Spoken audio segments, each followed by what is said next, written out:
All right, it is 5:30 and oh wait, there are not quite 10, there are 10 people in the room, but one of them's Dave, so it doesn't quite count yet. I'm gonna give it one more minute before I call us to order, just to see if we get enough people to be a quorum. Oh, and here's Marcus. Okay, awesome. So I'll give Marcus a second to connect to audio. All right. So that's 10 of us. So I'm officially calling us to order at 5:30. Woohoo. So I suppose our first order of business, let me share a screen with you, but I know that the first thing that we need to do is roll call. So let's do that. So we've got Billy, should I just say who's here and you can put it down? I'll just read it as I see it. That would be so helpful to me. All right. Because I just left another meeting and I don't have a list of everybody to just do a normal roll call. And so, yeah. And you know what? I'll even, I'll take a screenshot of the chat right now. Cool. Is what I'll do. So we have Luca is here. Guillermo is here. Billy is here. Tiffany, hi, it's good to see you. You are here. Kathy is here. Sue is here. Marcus is here. Richard is here in a very stylish mask. Denise is here. Jam is here. And I have just admitted Sarah, so Sarah is now also here. Have I missed anybody?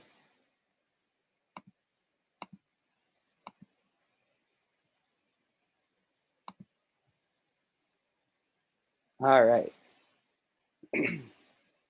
Do we have the minutes from the last meeting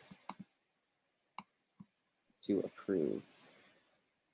I could screen share them, but hopefully, because I sent them out some time ago, I believe, people have reviewed them. And if, unless there is a, so I'll make a motion to, to approve the minutes from the October meeting.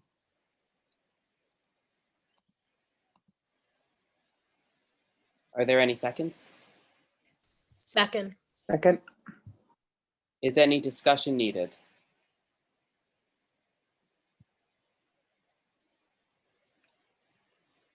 How about we do the thing where we say that if there isn't any objection, we can approve it? All right. This is the time to object if you have an objection to approving the minutes. All right, hearing no objection, the minutes are approved. And also welcome Chris and welcome Shantae. Hi, everyone.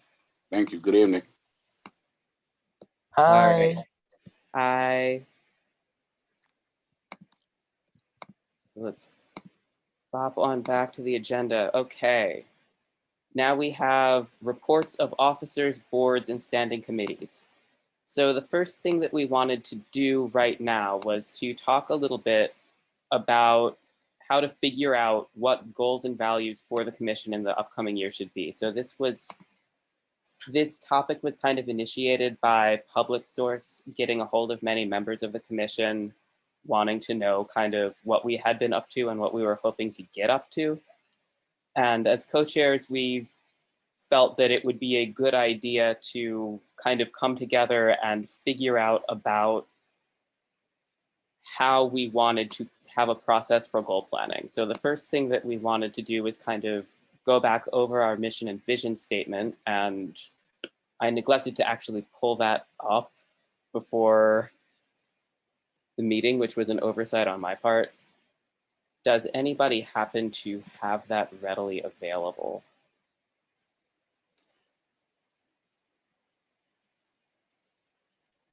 I can also kind of. Yeah, I can, since you're doing this, I'll fumble through and find it, and it'll only take me less than a minute to get it. Awesome, that's super helpful. Okay. I'm battling this like wicked cold, so I'm not fully on my organizational game this week. So I think that while we locate our mission and vision statement, we can also kind of briefly talk about how to balance co-chair role as being spokespeople for the committee versus collective input from the commissioners. Does anybody who is not the meeting facilitator have any thoughts to offer on that topic?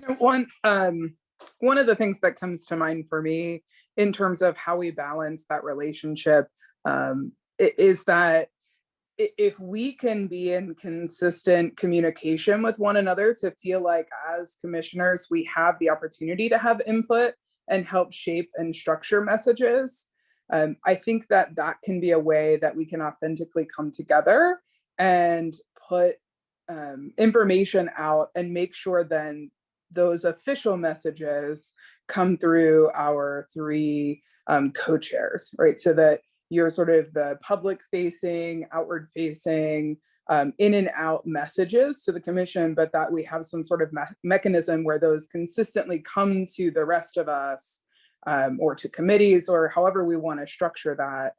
But that there's an opportunity to assure that we all have feedback and it doesn't just live with a couple of folks, if that helps. That's my initial thought. I think that's really valuable input.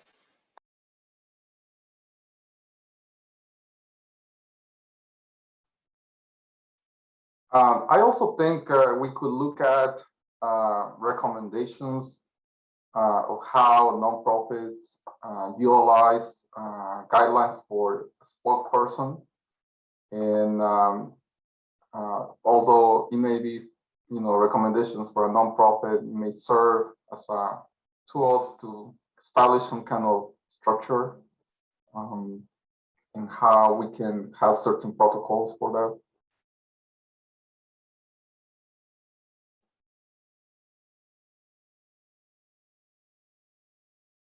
Panel may have some recommendations, which is an organization that provides templates, I would say, for nonprofits to operate. Yeah, I think it's also worth pointing out that it's definitely good to see how other nonprofits are operating, but some of our communications channels and strategies are going to be slightly different than some other area nonprofits because we are constrained a little bit by city requirements. Also, it's important to remember we're not a nonprofit. We're not a corporation of any type. So there may be some constraints placed on us beyond the city charter that we have to take into consideration. So it might be useful to look at other commissions in other cities, even to see how they handle that. Or even other commissions within the city, are we allowed to contact them? I mean, if there's already something in place, I don't understand why we should be coming up with something.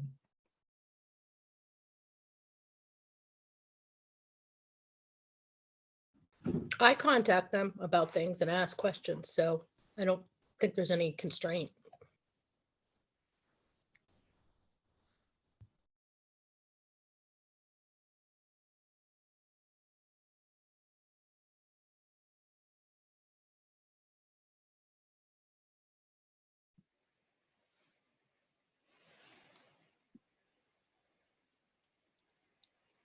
Luke, I have the mission and vision statement. They're of course in the bylaws, so they're easy for me to grab.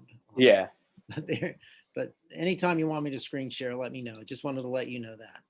All right. Do you want to kind of pop that up and we can take a look at it to refresh our memories? Are you able to screen share?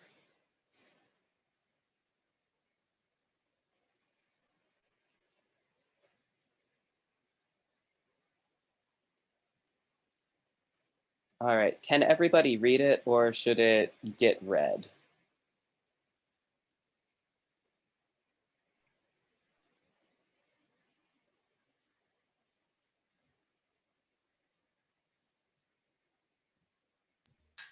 Can I ask for some clarification? Are we discussing the role of the co-chairs right now, or are we discussing? Well, I think that we're we were going to- initially going to discuss the kind of the mission and vision statement in terms of formulating goals, but we kind of looped ahead a little bit so that we could find the mission statement. And we're kind of looping back a little bit. I believe that the role of the co-chairs is spelled out in the bylaws, but that we were looking for some clarification about how to ensure that we were carrying out that role while speaking like authentically on behalf of the full commission.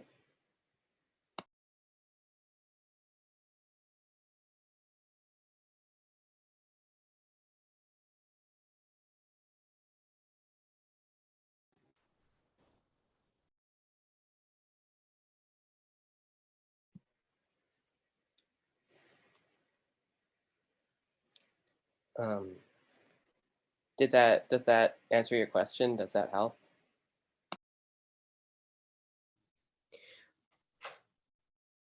Sort of.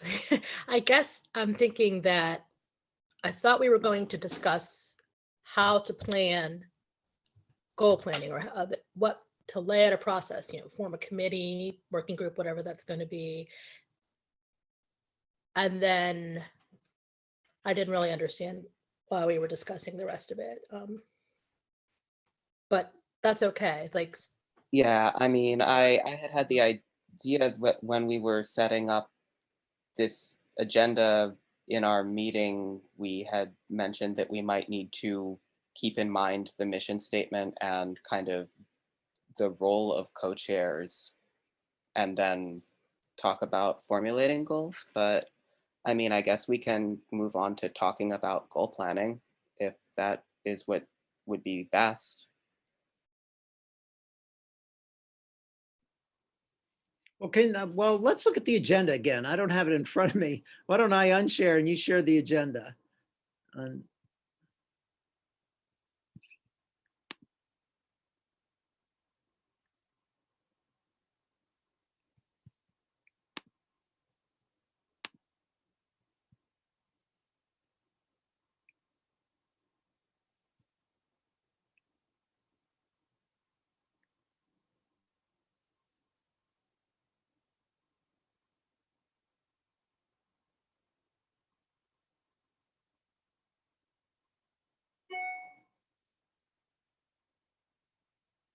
As I remember from, you're muted still, Luca, my understanding of our discussion was that, we do, that these are lumped together because of, as Lucas said, the initiative by a media outlet to get, some information on what our accomplishments were, our goals were. And so that's a combination of who responds to the media. And those persons are the co-chairs because they're the spokespersons for the commission. So that's how it's kind of tied into this, as well as that the media outlet was saying that they were interested in the goals of so that's why they're tied together. And I think it's an important link. But in order for co-chairs to speak on behalf of the commission, not only would we need to do, I think, what Sarah so wisely suggested in terms of a system where everybody's in the loop, but also that we have time to set goals and reach a consensus on what that is, and that those goals are fundamentally driven by our mission and vision statement. And that's why I think that was in there too. I think that's what our thinking was, why those things are that seem a little haphazard are tied together right now. So our real core purpose now is to talk about the process for goal planning, because I don't know that we can do all the goal planning now, but develop a process for goal planning, and then also assist the co-chairs in media inquiries in the short term, I think is what this section intends. Yeah. And really, I would just like to, I'm sorry, go for Luca. it.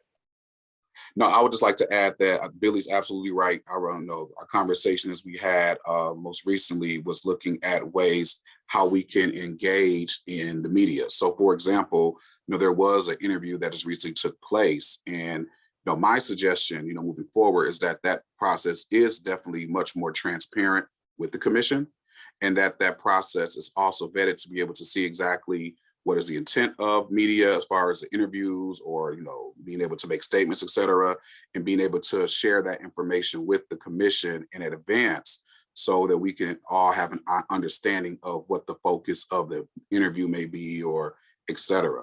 And so I think as we continue to build our work as a collective unit, that there will be more opportunities for more media engagement to be able to talk about what we are doing, some of our goals, and et cetera.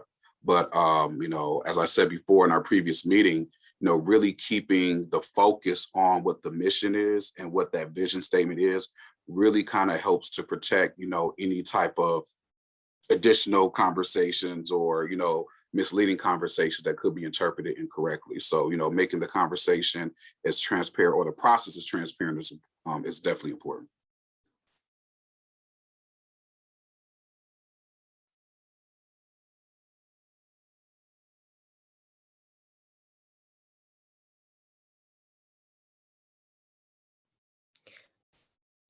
Seems to me that we might want to set aside some time in the near future to do some goal planning, and whomever can participate, that would be great. Perhaps do that before our December meeting, and then we could present the goals at the December meeting, tentative draft goals, and see where that gets us. I mean,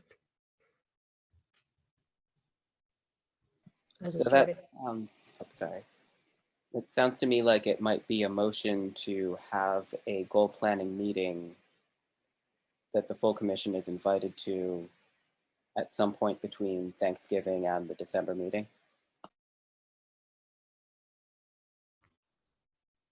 Yes, with the caveat, who here is trained as in goal planning? Not good at it, but necessarily, but does anyone actually specifically do that? Denise has her hand up. Can you take the lead on that, Denise? Yeah. All right.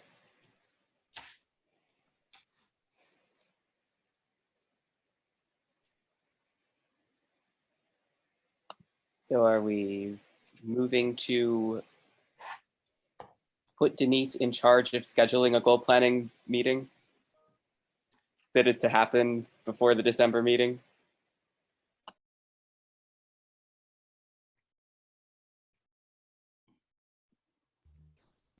Sounds great. Yeah, I think it is a good way to move forward. Okay, do we have a second? A second. A Okay. second. Does anyone feel the need for further discussion?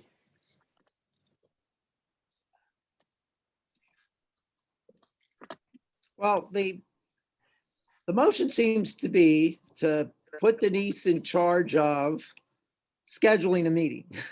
So that's pretty simple. That we can certainly assist her with that. She can do a doodle. Maybe we can look at all our calendars right now. I don't know what the best way to do that is right now, but I think that it's a little bit more than that. It's a little bit more than that. Denise is going to be the facilitator of the goal planning meeting. And that I think that it's sort of incumbent on all of us to, one, read the legislation. As secretary, I'll send out the original legislation again, read the legislation and the mission and vision statement, and do a little bit of, meditation on what you think the goals of the commission might be prior to this meeting, so that our creative, thinking isn't just starting to move at the beginning of the meeting, but has already got come with some energy and ideas. And I think then we'll be able to bang out some stuff in efficient time. So I think I would add that, that Denise scheduling the meeting means all that. I'll just put an asterisk on it. But So you're saying that there is a friendly amendment that the meeting and goals be informed by the city charter and by our bylaws. and our bylaws, and that we come, prepared to do some work, so that Denise is facilitating some people that have done some homework and are ready to engage, and she doesn't have to pry it out of us. And we have to commit to show up, because this is a really important process. It's an additional bit of time that we're asking everyone to commit. But it's not going to be effective if we have a handful of people there. We really need to move heaven and earth to be there if possible. All right. Does anyone have any objections to this strategy for planning some goals for this commission for 2022?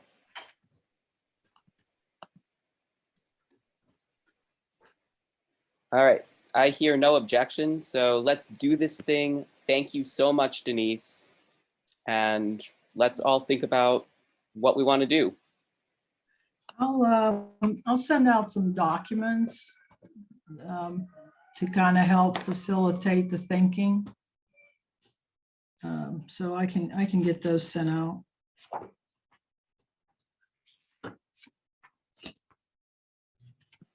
Excellent, thank you very much. Mhm. And on to our next item is developing a budget for the commission. So Guillermo, do you want to recap on what you had to say kind of before we officially got started?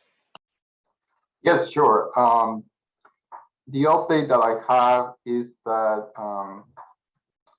on November the 8th, the mayor presented the budget to the city council, and it's going to be under a review process. And from what I understand from the mayor's office, the budget for the commission will be reviewed by the Office of Equity to see if there's any changes that may be needed. Any suggestions or changes will be between December the 10th to the 15th. And it is expected that the final decision on the budget for all the different budgets that we were presented, including the one for the commission, the final decision will be on December the 20th. So around the 20th, we will know whether the budget has been approved, and I hope to be able to provide you an update then. Awesome, thank you. Just to recap, in case some of you might have forgotten, the amount that was presented in the budget for the commission was $57,500. That will be for 2022. Thank you.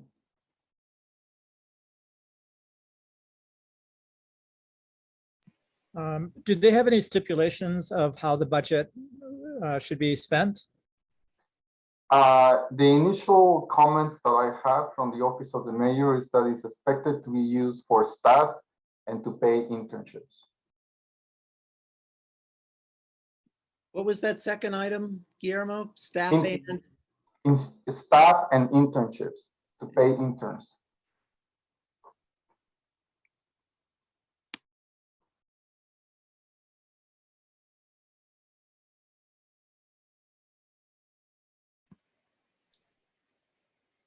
Hey there, if I could just hop in and clarify, actually that's separate. So the staffing would be, budgeting, that $57,000 could be used for programming, studies, that sort of thing.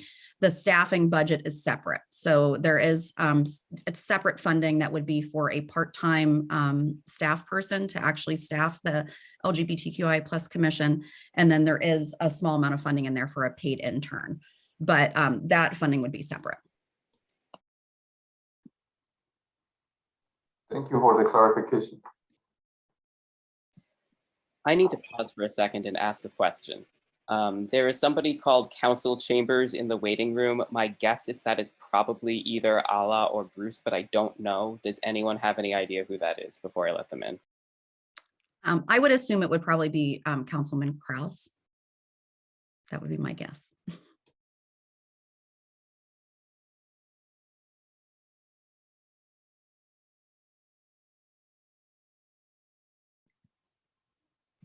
Well, I want to say that while someone's arriving, to Tiffany, that's really good news. I mean, that's spectacular news because I was already starting to plan a revolt on this budget in terms of that we didn't need all the money tied up on a staff member and have absolutely no money for programming or outreach or messaging. And so to be able to spend $50,000 on perhaps doing whatever, well, we'll know after our goals. I won't propose, but after our goals, there will be things that we'll want to study and produce documents, and in order to have some substance behind our recommendations. And if it's just to have somebody available, if that's where our money's going, that's not helpful. So this is good that it's independent. I think that also means that we have some work to do. The goal setting certainly is the precursor of how we might spend the money so that we do good work.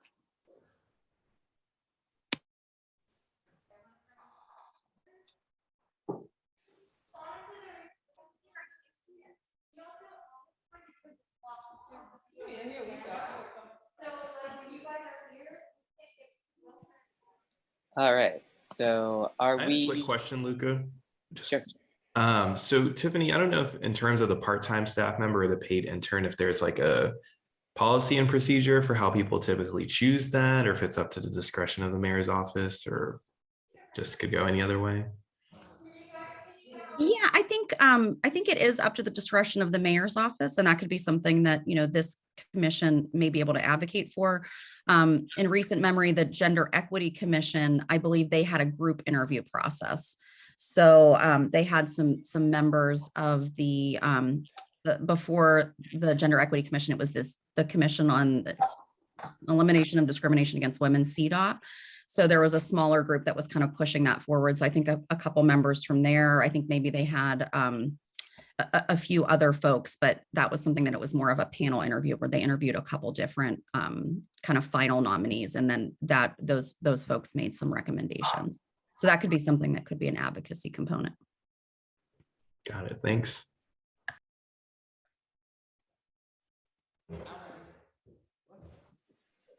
All right. Any further questions on the budget status?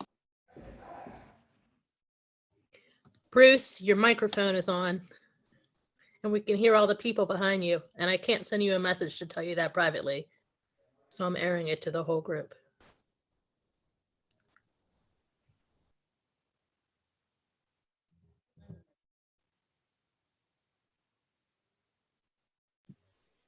I am going to mute Council Chambers Zoom in 5 seconds.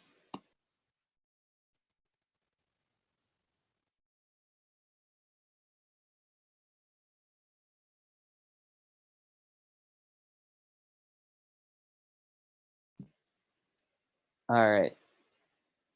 Moving along. The next agenda item is steps to address the Board of Health's treatment of transgender and non-binary persons. So this agenda item is based around the bathroom stuff that was going on recently. A community member contacted me after sort of the vote happened and the amended plumbing code had passed, because they were still extremely upset about some of the things that happened during those hearings. Basically, some lack of transparency that had occurred about votes that were happening, some misgendering and bad treatment of people that happened during public hearings.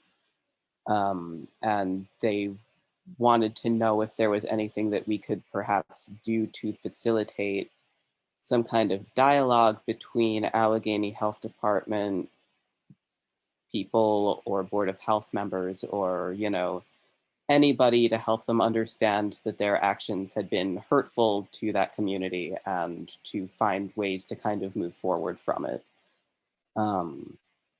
So I am bringing that to the commission to see what people's thoughts are about that.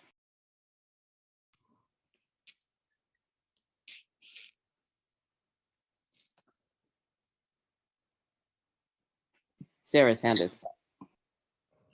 Yeah, so one of the things that we may be able to do, so we can talk about as a group whether we want to follow up and have some outreach with the health department. I would be in support of that. I think that that makes sense to connect and build a relationship there and make sure we're advocating for queer and trans folks across the city. And, you know, this is Allegheny County, but still. So the other person that this individual could connect to is Kel Wilkinson. So Kel was recently appointed as the lead in terms of equity and engagement. And so we could make a formal request to Kel to be able to carry out this conversation. I know that they may not have significant power, but that is a point of contact that this person could go to in addition to whatever we may decide to do as a group. Thanks for that suggestion. Can you repeat who Cal Wilkinson is? I missed that.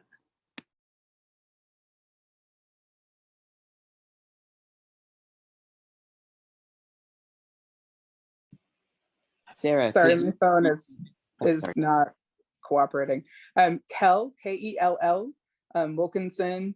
They are the new lead of equity and inclusion. So that was a new role that the health department created, I believe, over the summer. It's fairly recent. I can't tell you exactly when, but within the last year for sure, Kel was seated in that particular role. And so their job is to be able to help move equity forward within the health department. I know that there's a couple of projects that they're working on that are likely going to be of interest to us and to certainly to our queer and trans communities at large. I'm happy to share that email with everybody if I have a second I can throw it in the chat. I think we might not actually have chat available to us on the city account. But if you could email it kind of to the group, that would be awesome. Thank you. Can I speak to a project that came before the Art Commission yesterday? It was they're renovating or redoing the Arsenal Park in Lawrenceville. And part of that was a new bathroom facility. I asked the architects if the bathrooms that are being constructed will be gender neutral, and they said yes. So it's on their radar. And so anything that comes before the Art Commission, I will guarantee I will ask that question. And this is a lot of new construction that the city is doing and renovations. So that will always be part of my role to advance that. Just to let you know. That's awesome. I'm glad the new legislation is already helping the situation. That's also a really good example of an accomplishment on our part, and perhaps something for goal planning is to have someone from another commission carry something that we're working on into the work that they're doing. And hopefully we could have other commissioners and other BACs informed by the work that we do here. Well, not that we did all this work, but we brought it to the city's attention. Shantae, your hand is up. Yes, I'm sorry, but I'm still, I'm unfamiliar with the bathroom vote that took place and what actually had transpired that was offensive to one of the community members. I was just wondering if it was possible that someone briefly fill me in on what took place. So kind of going back with the bathroom vote issues, many institutions in the county have kind of limitations on to what extent they're allowed to provide all gender bathrooms due to the plumbing code of the city. And so there was this effort that lasted multiple years to get the county board of health to approve a plumbing code that would allow for all gender restrooms. And there was kind of a lot of history that would be difficult to recap in a short period of time, but meetings were not always held with a lot of transparency. Public comment wasn't always actively solicited. And kind of by the time the commission formed and had a role to kind of advocate for all gender restrooms and speak to the issue, I personally attended one of the public comment sessions and spoke for the commission. And in the course of that, one of the other non-binary people who is a major advocate for approving the plumbing code changes was like fairly rudely treated and actively misgendered during the hearing, like multiple times. So it was kind of surprising to me that that happened. And I think that that's part of what is driving this request to kind of have a little bit more care and consideration for the community.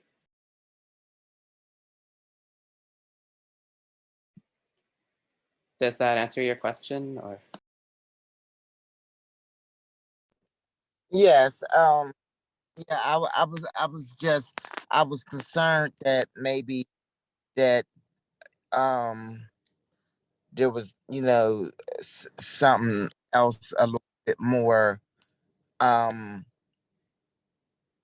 serious might have taken place. Not to downplay what took place, but someone had came brought something across to my attention, and I was wondering if it was the same thing.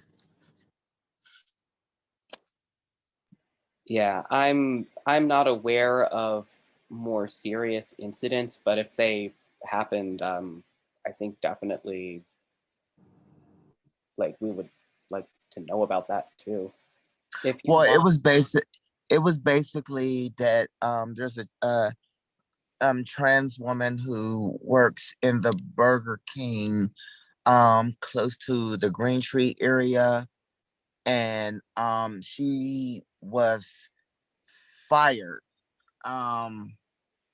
from her job because she kept using the women's room after being told several times that she had to use the men's room unless she provided something saying that that she had went through the full transformation. And I know that my organization, the Love Diamond Project, has been on them and about that. And basically, I know she was rehired, but she hasn't gotten in contact with me to let me know if uh they are allowing her to use the woman's room or not. So that's what I thought that might have been an issue, but it's not. no, but that's also very messed up and disturbing. And if you want to get a hold of me, like after the meeting via email or something too, we can discuss it further. Okay. It would also be good to know if this is a policy for all Burger Kings, because we don't have any protection outside city limits. So if it happens within city limits, then we need to be proactive about it. Well, they claim that it's the discretion of each restaurant if they allow someone to use the bathroom that's in accordance with their preferred gender. However, as I spoke with the manager, I informed him, I said to him, it is very clear that this individual is a woman when you look at this individual, and to force this individual to try to use the men's room, what happens if someone's offended when they walk into the bathroom and get physical or a sexual assault take place? So that was my concern.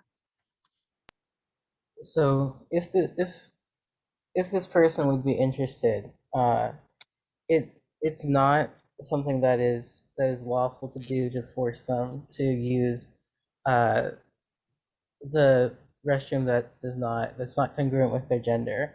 It Even though it's outside of city limits, I mean, in the city we have the gender expression protection, but since the Bostock decision, it's not lawful any place in the US for someone to force another person to use the restroom that's not congruent with their gender identity. So you could report it to, or they could report it to the county commission, or to the state commission, or to the EEOC. It's not lawful any place. Okay. I would like to add that this location is actually indeed in the city limits. It's actually on Noblestown Road on the west end. So it Yes. is a part of the city of Pittsburgh.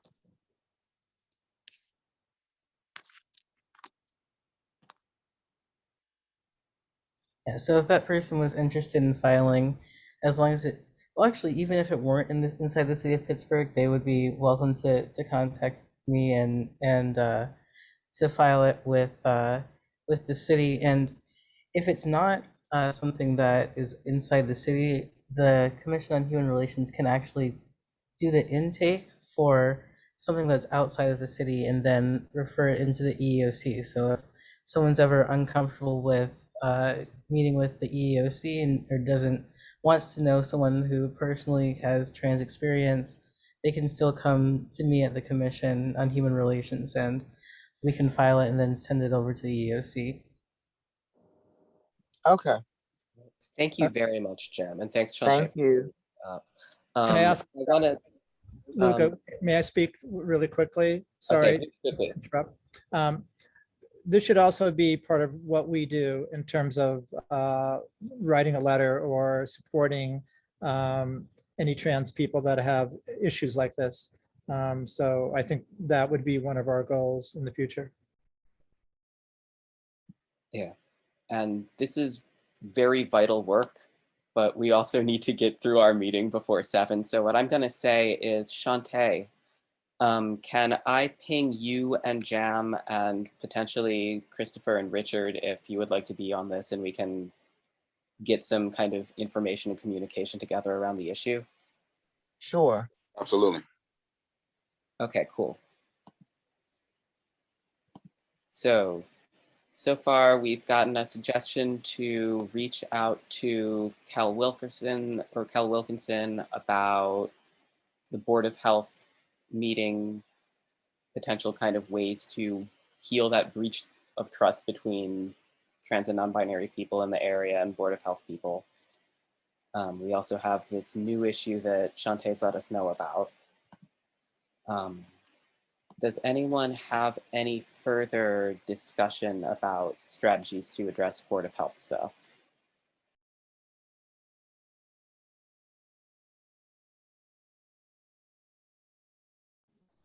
I'd like to make a note for our goal planning that perhaps we should have a conversation around our interaction with other governmental level bodies, like how that might look. Should we take that on? Any of that sort of thing.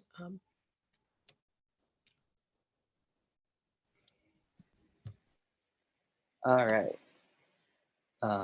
So moving on, the next thing that is on our agenda is to review the website. What's up, Sue? Does everybody have the tentative website? I'm not sure if it was sent out or not. I'm going to email it to everyone right now. It's not live, but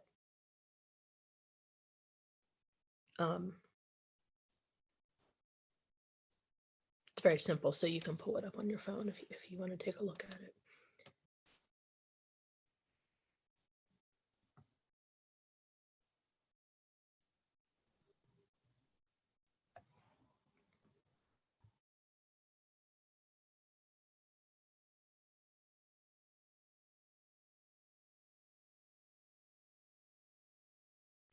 I'm also going to screen share for a second because I have now gotten it pulled up myself.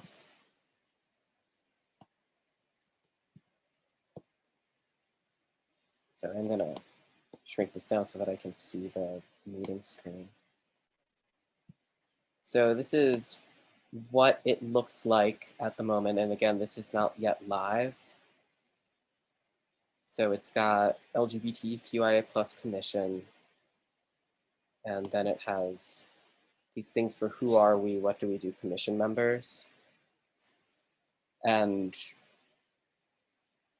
I am seeing some typos in here.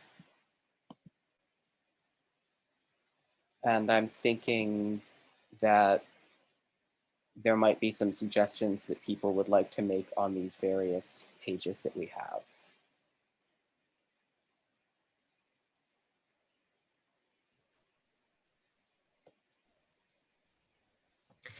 I propose that we move in two steps or phases.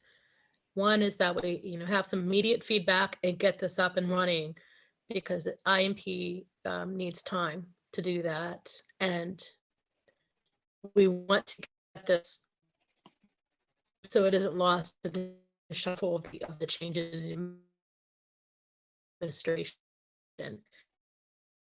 And then maybe so that what we have is minimum is accurate, but perhaps not robust. Mm-hmm. And then once we finish our goal planning, it might be a good time to then come back and look at it so that personally hitting them up to do that. That would be unfair. So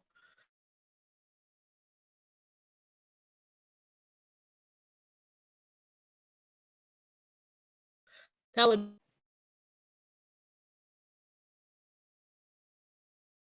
up some email.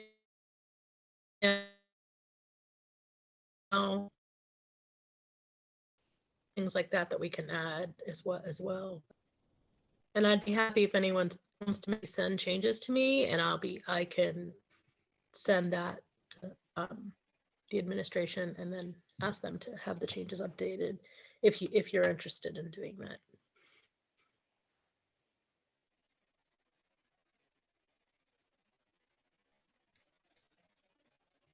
Luca, can you go back to the homepage?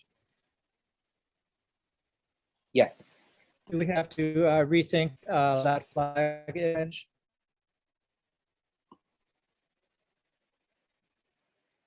It might be nice to put in a more inclusive flag. Agreed. Agree as well. Yeah. I think we should use the progressive flag as often as possible. That is what I would also suggest, but I probably shouldn't say anything as the facilitator. My only other 2 cents too is that because we intentionally include I in our commission, we should use the newest version that has the intersex flag and the white triangle as well, would be my recommendation.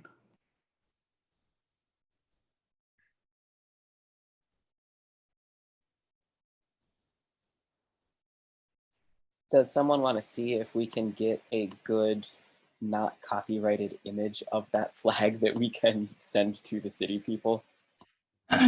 Yeah, let me do that. I have photos that I have a subscription that I get licensing with. Yeah, I mean, I would like to take on this image, I could send everybody a few options and see what you think. Thanks again, Denise. Yeah, no problem. I mean, this is not good. I'd like to point out also that, I think Marcus is still here, right? I want to put Marcus on the spot since the bylaws have him as sort of coordinating website and other social media, but it's explicit in our bylaws that's part of his task. So rather than putting it on Sue as the central person on this coordination with the city, I think it's Marcus's role. I recommend sending the things to him unless he rebuffs this for some reason, but I do not, and that sounds good to me.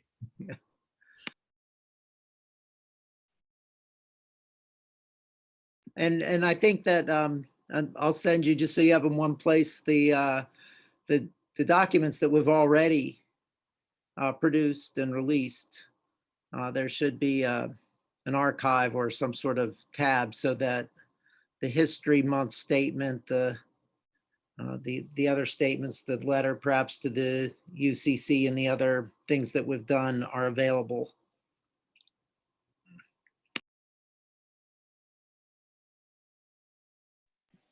Should the bylaws be included?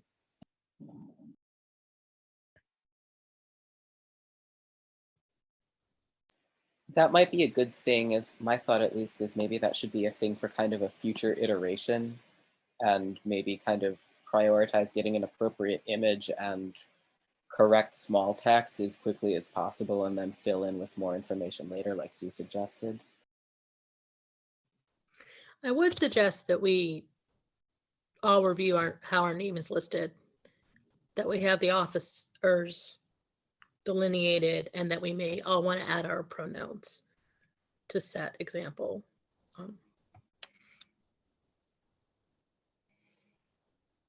I don't even think these are in alphabetical order at all.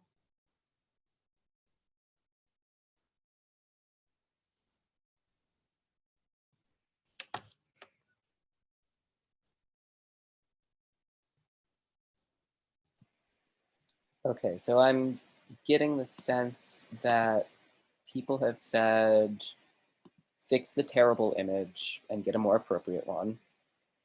Make sure all of the commission members are listed appropriately, and kind of correct these small blurbs in preparation for getting something that's more comprehensive and useful as a future second version. Do we want to think about a deadline for getting the new image and making kind of small edits? I'd do it as fast as possible because it could take weeks for them to make the changes. I think before this goes live, that has to happen.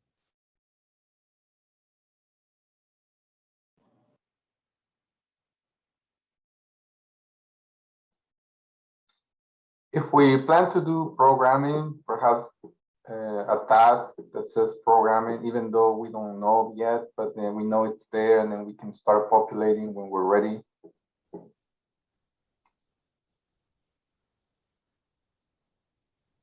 It might be helpful for Marcus to find out from the city what the turnaround is. You know, how often can we make changes? How quickly will they go into place? That could change with the new administration, but I just want, you know, to be realistic about what we can expect from IMP.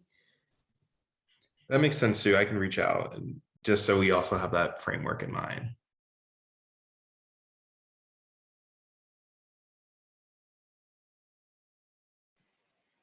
Okay, so Marcus will reach out and people can send improved images, names and pronoun information, and other suggestions to Marcus. And I'm going to kind of go out on a limb and suggest maybe we should have some kind of update on this by the December meeting, so that at least we know kind of what the turnaround is for us to go live, and maybe develop some text blurbs that can be reviewed by everyone. Sarah. It sounds like there might be a little bit of a crunch to get this in before the administration transitions. So is it possible that we might be able to set a time frame similar to the goals meeting, where we can give feedback by a particular date to Marcus, so that we can get this moving before waiting until our next meeting?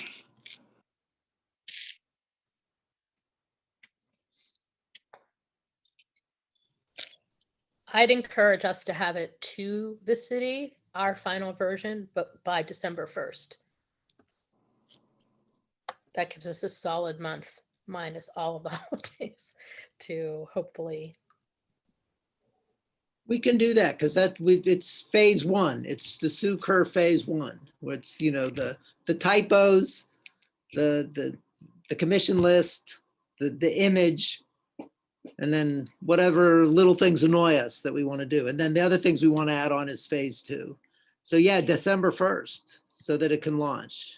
And the email contact, I think, needs to be solidified for that somehow. So that ties into the Google thing that I think is coming up on the agenda. But one of the things that would it be helpful if I copy most of this text and put it in a Word document in Google Drive, and then people can edit that on there so we have that record of those changes? I think that is a good suggestion. Yeah, I agree. And I think that's also a great segue to our next point, which is the commission email and Google Drive. So would you like to speak a little more to that, Marcus? Yeah, so as you all, well, some people may know, but we have been unable to access the original original Google Drive that we had in terms of adding things. Let me see if I can share my screen. So what we have is let's share my screen here. So hopefully everyone recently got an email that has this new Google Drive account that we set up. So it's pretty similar to the previous one we had. Here we go. So it's pretty similar to the previous one we had. And what the thought is that we can use this. Sorry, my computer's very moving slow. But what we can do is save resources here. So one of the things is I can create a folder in here that'll have the markup for the changes we want to make to the website. But what we can do is use it to build it out. So the email address is pretty similar to the old one, LGBTQIA commissionpgh@gmail.com. I know, Sue, you had a suggestion about, I think starting to maybe, I don't know if we want to talk about this now, but in terms of a policy of how we access it. But what we can do is at least everyone should be able to use this to add documents and notes and things like that. So yeah. I think we should clearly have some policies, and again, phase one policies for what are we going to do right now and then moving forward. 18 people having access to email is not efficient or healthy, probably. So, and however, 18 people asking Marcus to constantly send email or update the drive is not also effective or healthy. So any suggestions?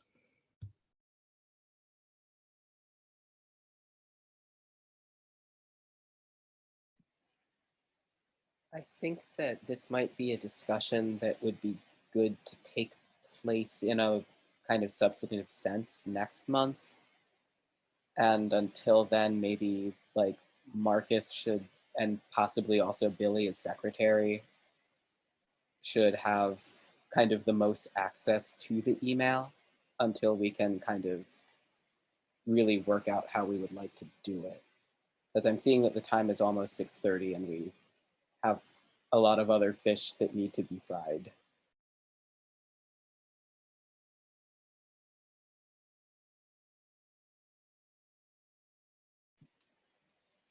Does that work? I think that's a good idea. It won't matter if the email thing is done now or at December. And there's other things that do matter. Give me and Marcus a chance to think of some good suggestions. All right. And then just gonna add one real quick thing, Luca. In terms of the calendar as well, what I'll do is I'll add I know we only scheduled to December, I believe, for the rest of this year, but once we have our meetings going forward, that'll also be able, we'll have that calendar that everyone can access and see when our upcoming meetings or any other kind of events that we're attending come up as well.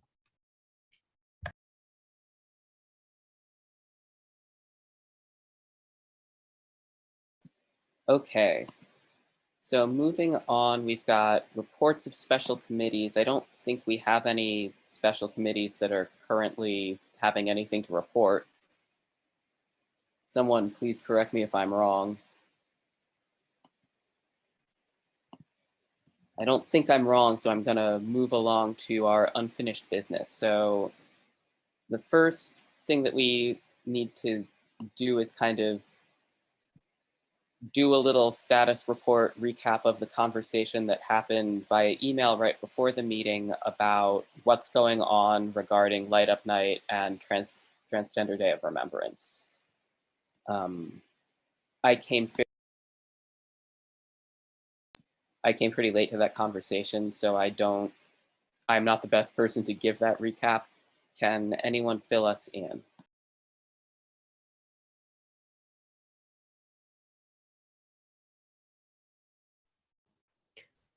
I'd just like to say, we have competing stories about what went down, but essentially,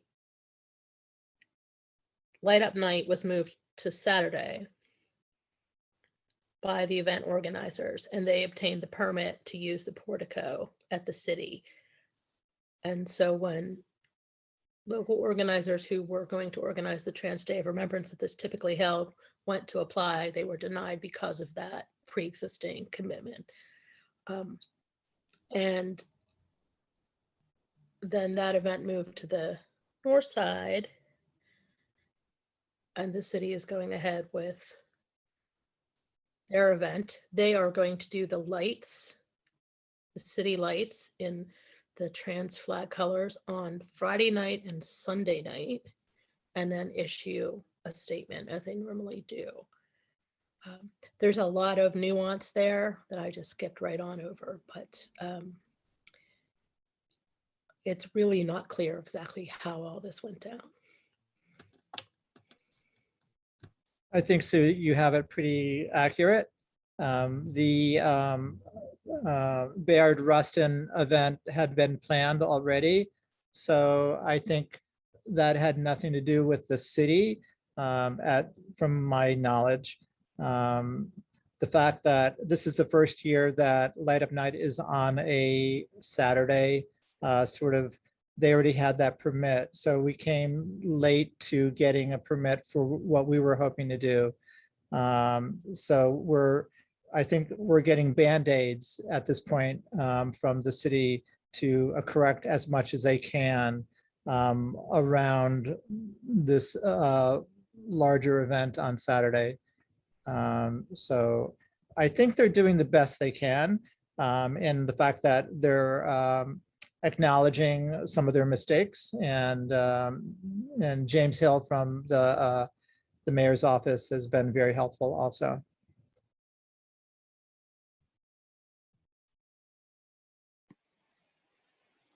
Does anyone have anything further to add about that situation?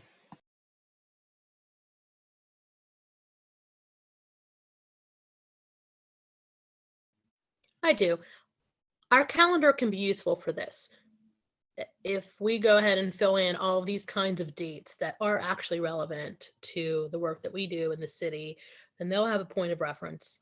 Perhaps the special permits office will consider that when making any decisions. And that's a simple fix that we can put in place.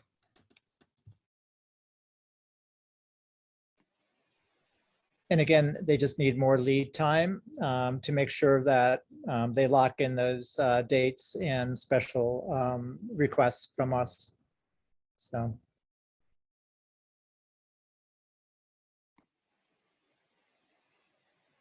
Okay, the next thing kind of related to Trans Awareness Week, Trans Day of Remembrance, is our own statement about Trans Awareness Week, Trans Day of Remembrance, which we wrote immediately before the very tragic news about Angel was released.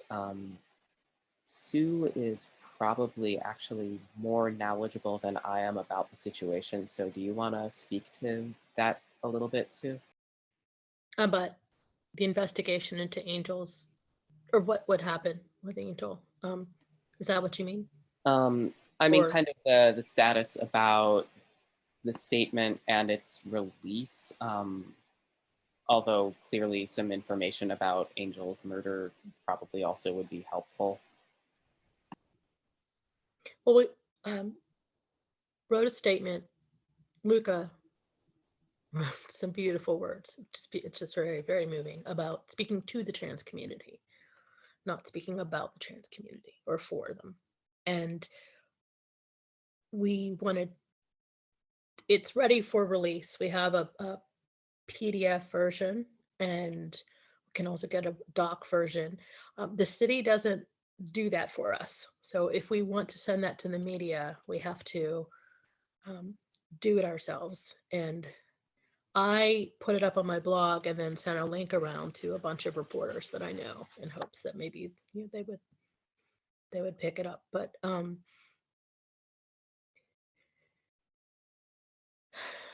so Western Pennsylvania has not been on the list since I started documenting these deaths in 2013. And this year we now have 4 deaths, all young trans people of color. The youngest is 16. 3 in Beaver County, 1 is in Lawrence County. They're just all horrific, brutal, terrible, the worst of the worst cases. And we need to make sure those are being discussed. They're say their names, but something's going on. These are not all the same situation. 2 individuals were murdered together, but and I am very worried because those communities do not have much in the way of organizing, and I'm not sure what we can do, and I'm very emotional about it because it's just heart-wrenching. Angel was found in her apartment, shot to death, and apparently the apartment was ransacked. And her it was referred to the state police are investigating. They have not released much in the way of information, which is never a good sign. And the media coverage has been atrocious.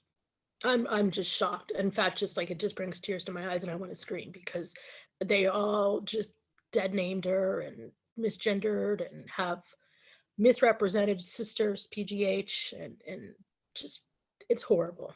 And I called GLAD, and they're hopefully going to get involved and try to do some intervention. But KDKA in particular butchered the story, and it is horrifying. Since David Highfield, is an employee there, I went to him and asked him about it. I'm emotional about it because it really sucks that they did that.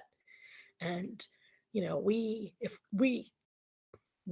I guess I just feel like we have to do something. I have no idea what that is, but there's not a single media story that uses her name, Angel, not a single one. And sorry, I'm gonna stop talking for a minute. All right, thanks, Sue.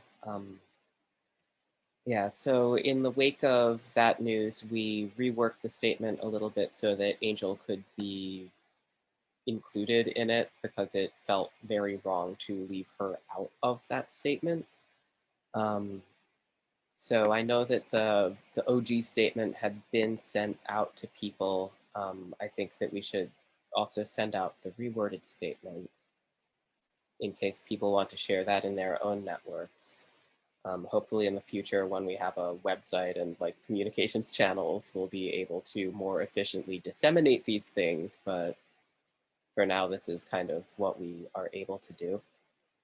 And that kind of also brings us to talking about the event at Hugh Lane Wellness Pavilion on Saturday for Trans Day of Remembrance. Among other things, Derek Tyne had asked if somebody was able to read the commission statement at that event. I'm not going to be able to do it. I have 100-degree fever, and I don't want to make people ill or go out when I'm ill. And Sue is also unable to do it, so I was wondering, I don't know if Christopher is available that evening or if there's somebody else who would be willing or able to do it. Luca, what is the official date again? It is this Saturday. Yeah, unfortunately, I'll be in New York this weekend, so I won't be able to attend.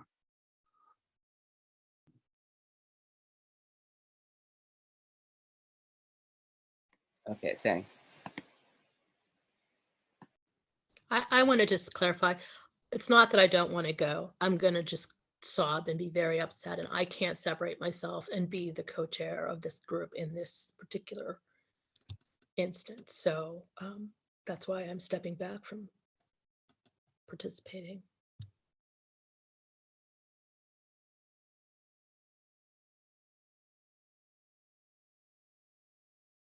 Yeah.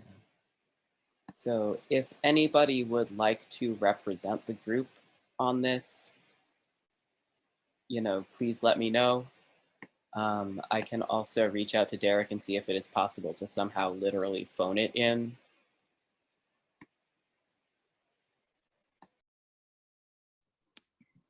I'll just Luca, say I'm available, but there are probably better representatives than I.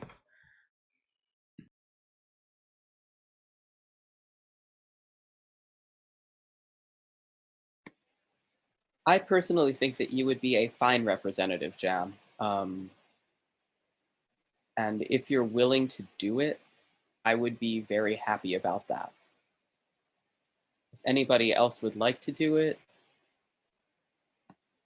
speak in the next 2 seconds, but I think Jam would do great. I think Jam would be great as well. Happy to support. If no one from our leadership team is able to represent the commission, I'm happy to support Jam or any others so that we have some, obviously I'll be there for the event, so.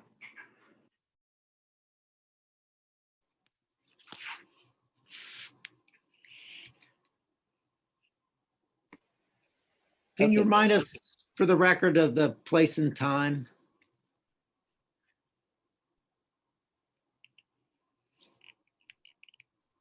I'm taking notes. The place and time of the event. I don't know it. Does anyone know it? It's 7 to 10.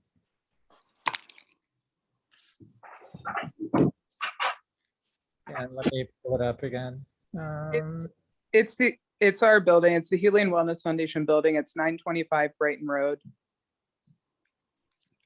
15233.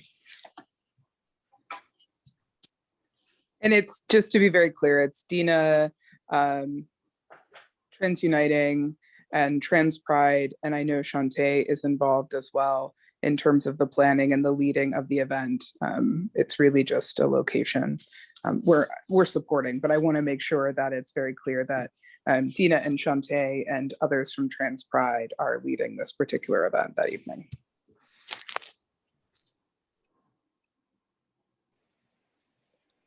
Awesome, thank you. And I think also we might want to keep in mind, kind of based on some of the struggles that we've had, so getting statements out in a timely fashion. So like, getting the Trans Awareness Week statement out at the beginning rather than the end of Trans Awareness Week, getting something done in time for World AIDS Day, things of that nature. I think it's good for us to kind of think about what lessons we can take away from this. So like Sue's suggestion about the calendar, I think was like pretty great and vital. We have 15 minutes left of our time and we have other time sensitive things. So I'm going to say, let's think about kind of how to take some of the less than ideal outcomes about this year's Trans Day of Remembrance and turn that into lessons for how to move ahead more positively, and maybe bring those to some of our goal setting meetings or to the December meeting so that we can kind of work on getting our communication and our planning better.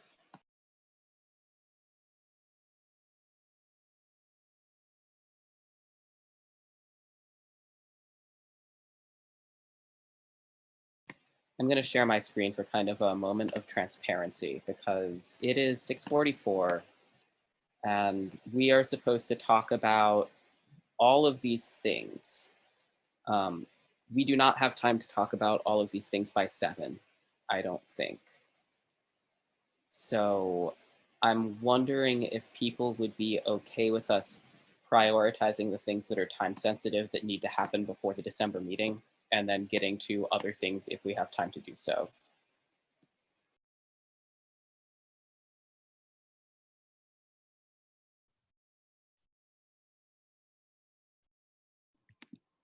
Yes, we should do that. And clearly, World AIDS Day, December 1st, I think, has some urgency. Yes. And then the nomination and election committee, because those persons would need to facilitate part of the December meeting. And we should know who they are and then be able to assist them with being ready. Yeah. So let's get started with World AIDS Day. It is December 1st, as hopefully we all know. Does anyone have anything they want to say about how we should go about supporting the community around this day? I think we did talk to Bruce about getting the AIDS ribbon banners on the city county building and lighting it also. I have not had time to reach out to any of the major buildings like Golf Tower or Highmark Building that traditionally turn their building colors to support different nonprofits. But that could be a goal for, I think it's getting late for that.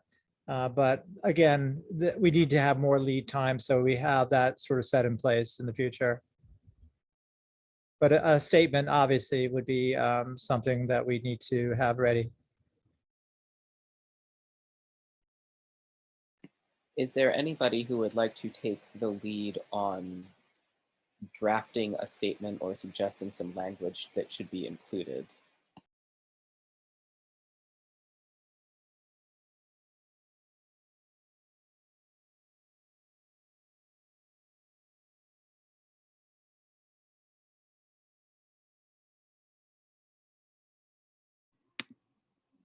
Well, I'll take a lead on that if no one has an urge to do that greater than mine. I do have an urge to do that. I'll share it with all of you, and you can we can collaborate. But I'll get it started.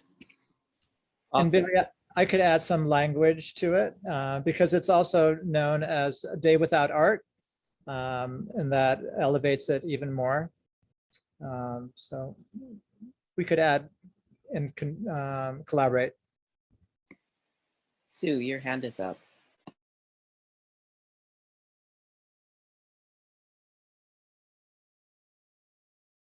Sue's hand is down. Okay, so Billy and Richard are going to be some point people on crafting a wonderful statement for World AIDS Day. Maybe we can use the new Google Drive.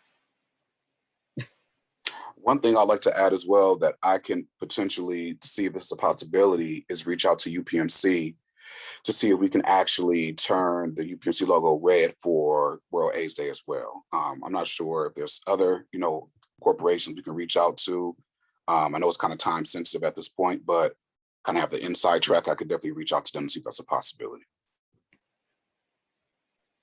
That's a good thought, Christopher. And if you want, I can help you through my channels at UPMC as well. Sure. And with in tandem. Thank you. Sue. Richard, is there any planned activities that we should identify someone to attend on behalf of the commission? I have not heard anything specific. Usually there is something at Heinz Chapel. I'm not sure how organized the other nonprofits are at this point.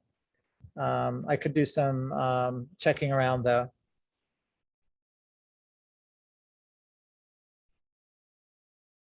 It's not as strong as it used to be, and it's sort of very disappointing that it gets lost in the shovel, especially with the holidays. Everything happens at the same time.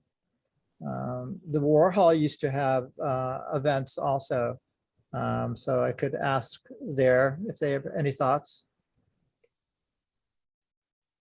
The former director of the Warhol, Tom Sokolowski, was instrumental in designing the AIDS ribbon, if a lot of people know that history. So I can tell you that they're having an event at the Shakespeare Giant Eagle, and Allies, Macedonia Face. I'm sorry, I can't remember the whole list of agencies that are going to be there. It's like at 3 o'clock in the afternoon, and I believe, I don't have my calendar in front of me, but I believe it's on the 30th. And there's like 5 or 6 agencies involved. Kathy, is there a website or information of what they're actually doing? I got it in an email, I think, Richard. I can't even remember. Okay. Sorry. I'll, But I put it in my calendar because I'm planning to go. So if there's any way I can be helpful. yeah, if be happy Allies to is do. involved, yeah, if Allies is involved, I'll reach out to Mary Yeah, sure. and Sean there. Okay, thank you. Mhm. The other event that we may want to have on our radar that happens every year is the Pitt Men's Study, World AIDS Day event. And so I know that they had a virtual event last year. I know that they're planning something on the 1st of December again this year. I don't know exactly what the details are, but I think that that would be a space of remembrance that we may want to consider being available for, or at least supporting in some way as well. Yeah, that's such a landmark study of historical, social, and medical importance. So it should probably be represented. We have like 8 minutes left of our contracted time, and we need to make sure that we have a nomination committee for next month. So I'm going to say, as you think of events, please send them out to the commission so that hopefully there can be good representation at World AIDS Day and other relevant events by our commission. And so now we need to move on to nomination and election committee. So Billy, do you want to remind the commission a little bit about the purpose of nomination and election committee? Yeah, sure. So each year, annually, we will select the officers of the commission, and we have 6 officer positions, as you know, 3 co-chairs, treasurer, secretary, and outreach coordinator. And at the December meeting, they are selected for the following year, and then January through December of the following year, they hold those offices. There's no term limit on holding an office, although you do have to be a member of the commission. So, and there are term limits on commission seats, and then you get perhaps reappointed. So there's that type of limit on it. But the officer positions themselves, there's not a term limit in our bylaws. So current leadership can run again. But also there's the opportunity for other people to step forward too. And that process is handled in the December meeting by the nomination and election committee, and they essentially would facilitate. One of the members of that committee would be the chair of the meeting for the portion of the meeting that this unfolds. So the gavel would be handed over from one of the co-chairs to one of the representatives of the nomination and election committee, and they would facilitate and ask for nominations to each of the officer positions. And then, that just goes through a normal Robert's rules of a motion and a nomination and a motion acceptance. And then if there are more candidates, more nominees is a better term, more nominees than there are for a particular position, then there's an election process like we did. I think we did it in July. So we would do it similarly to that. And that committee does that. And so some of you already did that in July, and you're familiar with with what you did because you were actually doing it. But that's what it is. So it's just getting those, selecting those people now if possible, so that that part of the meeting, we don't have to go through this in order to, in order to do that at that point. And I remember that previously Lenny had expressed some interest in being part of nomination and election committee. And so I guess we're just hoping to identify some other people who would be willing to work with him, who ideally aren't planning on seeking any of the executive committee positions.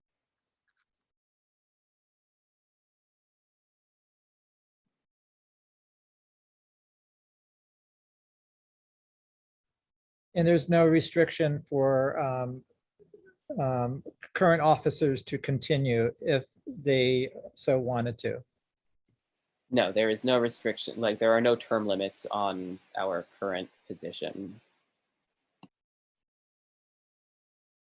We just need to know if those people want to continue if nominated.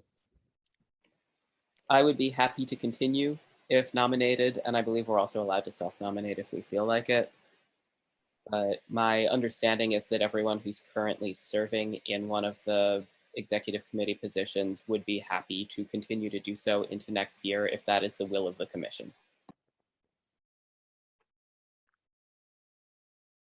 But we're just looking for people to do the nominating committee thing right now.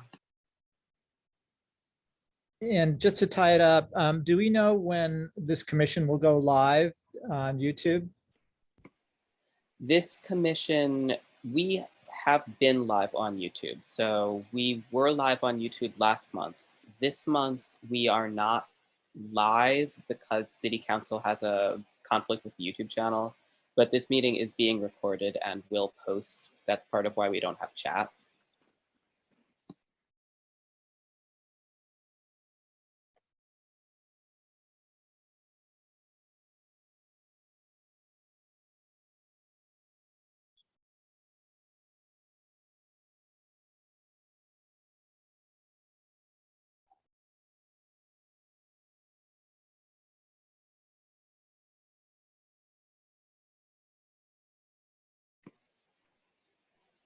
So, Okay, I'm sorry. I'm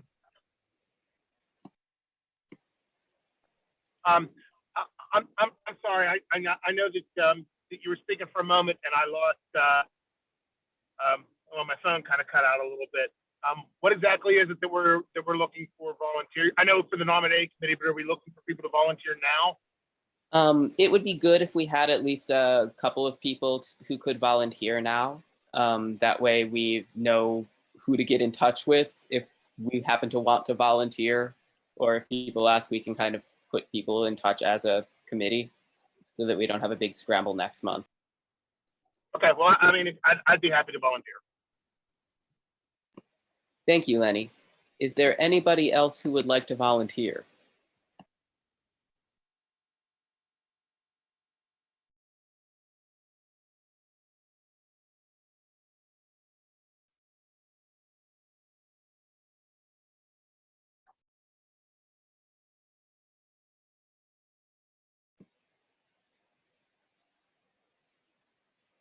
Well, my thought is maybe we can send an email out about nomination committee, and anyone who's interested can get a hold of Lenny. I hope that he does not have to do it by himself, because that doesn't seem very great.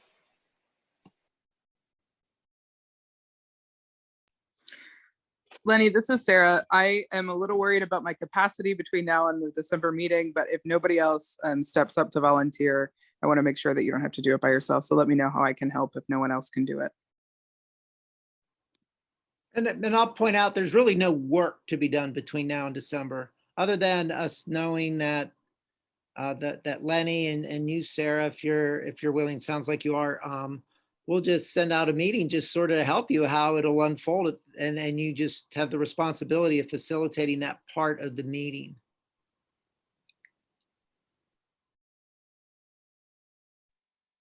Yeah, as I understand it right now, we're really just looking to, we'll collect any nominations, anyone who wants to self-nominate or anyone who wants to nominate someone else, and then just present that at the meeting and vote from there, correct? Yes, the nominations are made at the meeting. Individuals, so partly why it's good to have one or two or three people who are not interested in running for the officer position, so that if there are others who are, after hearing that the current officers are interested in staying in their positions, and then there's somebody else who's saying, well, you know what, it's time for a change. And I also am interested in it, that they can contact the nomination and election committee members to have a discussion about how the process unfolds, so that they're not in the awkward position of like calling one of the co-chairs or the secretary to get information on how it unfolds, is really the sort of why there needs to be a little bit of independence in it, in the committee. But that would be something that could happen in between the meeting, where aside from just knowing how the mechanics of facilitating that portion of the meeting, that you would also be able to describe to anybody who contacted you, they read about it in the bylaws, and here's what will happen at the meeting. And of course you have a right to self-nominate or have someone nominate, just to be there for somebody else who is interested too. I am also available.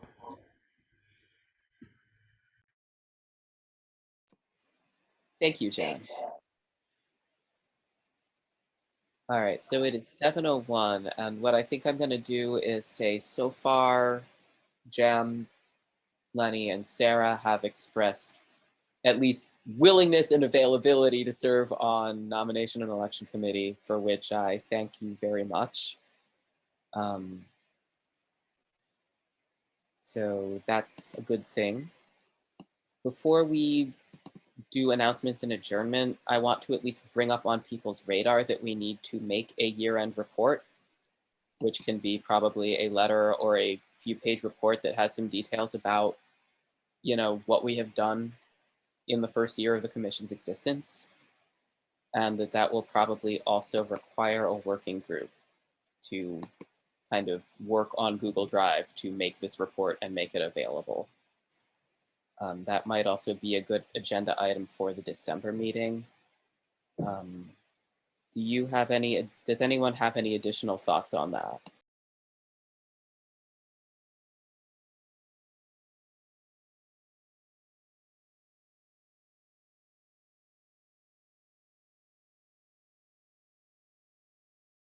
Do we have a template from other commissions of how we need to do that? My understanding is that there is not a specifically mandated format, but if somebody else would correct me if I'm wrong, I would appreciate that. I can hop in on that, Luca. From what I've seen at the city, all the commissions kind of do it their own way. So I think, and I think that sounds perfect, especially since this is a newer commission, to create a couple-page report that kind of talks about what's happened so far.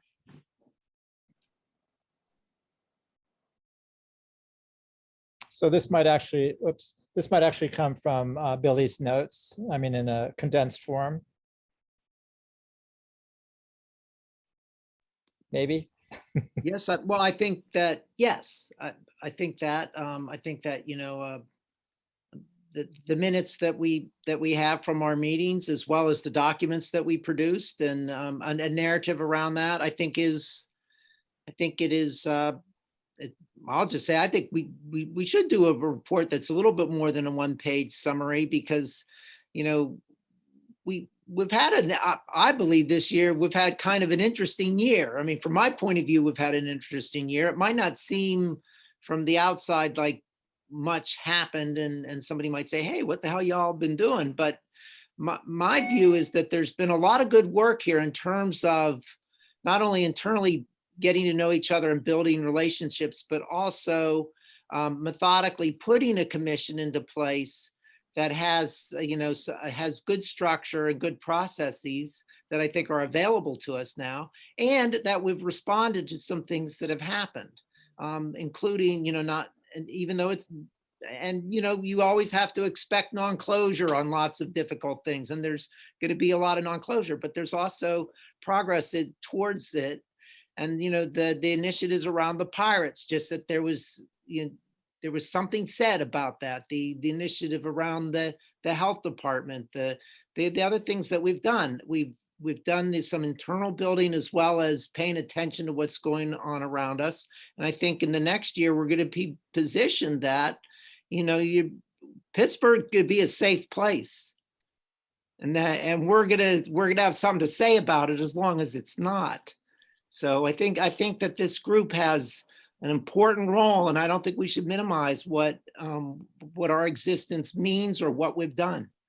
So I think we should write something that codifies and memorializes this first year, because I think the next years will be even more important, and we've started the foundation for that. Thank you, Billy. Yeah, my thought is a foundation doesn't look like much, but it's pretty vital. So I guess for the time being, perhaps we can get our meeting summaries and notes uploaded to the Google Drive.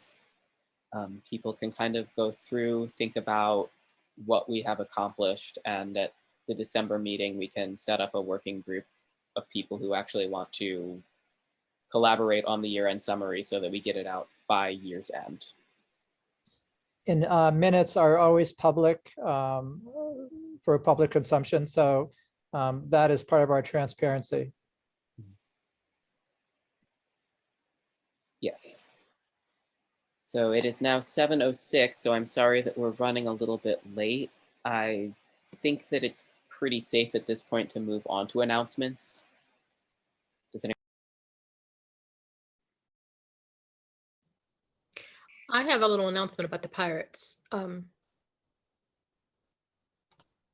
PFLAG and GLAD nationally have taken an interest in the situation because of the implications for other major league teams. So they should be looping in with Bruce's office to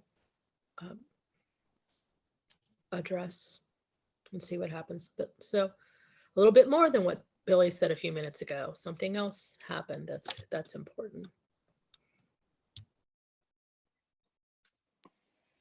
Thank you, Sue.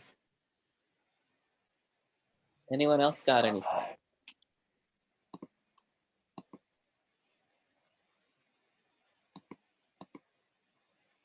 All right, in that case, I would like to announce, you lovely people, thank you very much. You're all great, and this meeting is adjourned.